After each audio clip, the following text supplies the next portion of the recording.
think. All right, ladies and gentlemen, going on to main debate question number 4. This one takes a dip into the horror genre. That's right, we are battling Crystal Lake versus Elm Street. This is Freddy versus Jason. This is a debate that has been going on for millennia. Thousands and thousands of years, people have been debating the merits of Freddy Krueger versus Jason Voorhees. But I would like to know, which one of them had the better franchise? Which one had the better franchise? Was it Freddy? Was it Jason? Friday the 13th versus Nightmare on Elm Street. I can't remember. Who did the last coin toss? Linda, I think you did. So, Kay, we're going to do a coin toss for you. Heads for Crystal Lake. Tails for Elm Street. And now that I'm thinking through this, it doesn't make any sense. If I'm assigning one side to the other, why are you calling it as I flip? That doesn't matter.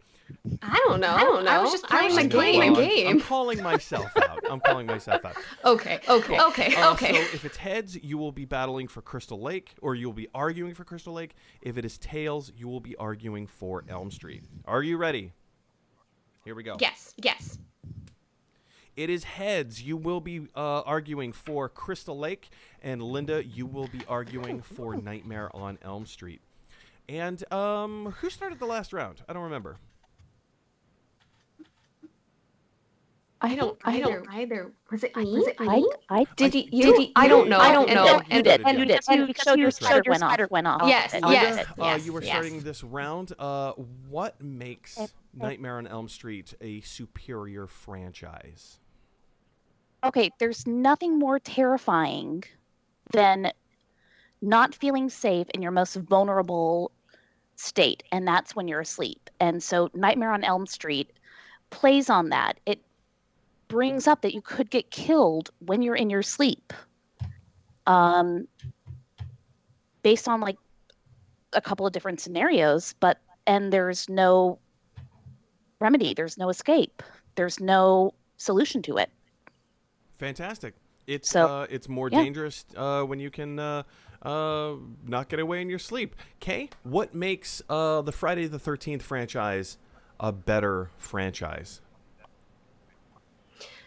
Playing off the idea of like attacking you when you're at your most vulnerable, one of the points in your life where you're going to be your most comfortable, maybe not the most vulnerable, but at least the most laid back and unaware of your surroundings, is when you're on a trip and when you're on vacation. And if somebody's trying to just get a break from the hustle and bustle of the big city and go out to, a nice lake and a nice cabin and just have a weekend off, and then a crazy murderer shows up, I think that's even scarier. Interesting.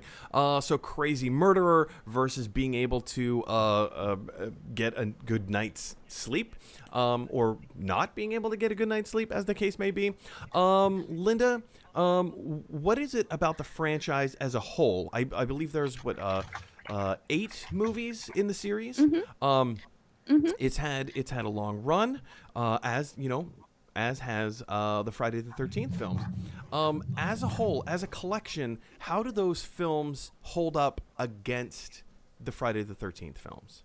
Well, I'm just going to say this. I went to a Camp Crystal Lake in Florida for 6 summers, and I did not get murdered. So that's going to be my argument. That's your entire argument based on the movies. Yeah. So you're going to disregard the question entirely. Gotcha. Yep. I've only seen maybe 2. So you have to fight for it. You have to make me believe I know, that but I did not get you love murdered this. at Camp Crystal Lake. So Great, Crystal awesome. Lake. So okay, what is it about the movies? There are like 10 or 11 Friday the 13th films. What is it about that franchise that makes it superior to Nightmare on Elm Street? I think both characters are iconic, but I think Jason Voorhees is going to be the more iconic of the two, and that's what carries the franchise so well. So much so that one of my good friends is probably one of the biggest fans of horror films you will ever meet, and named his son Jason. So instead of naming him Freddy or Frederick, he did go with Jason. So I would say that's a strong argument for why that would be the superior bad guy in those two franchises. Fantastic. Linda, final arguments. Sum it all up for us. What makes Freddy better than Jason? again, I went to Camp Crystal Lake and I did not get murdered. I'm not a horror fan. Sounds good. Okay, final thoughts. Have you ever had someone walk toward you with a chainsaw running? It's terrifying. It's terrifying. Absolutely terrifying. So that's what I'm going with. That is by far probably one of the worst ways I can think to get dismembered and murdered is via chainsaw because it's not a clean cut. So that's why. Good. All right, ladies. This has been a complete massacre of a round. So, Kay, just out of curiosity, what would be some other worse ways to get dismembered, other than chainsaw? Getting sucked into the filter of a pool. That's one of my weird, very specific fears. Because it does pull you apart as it does it, but it's bad. And gosh, did you say worse ways? Yeah. Or better ways? Yeah. Better ways. Worse ways. Worse ways. Combine harvester, that would hurt real bad.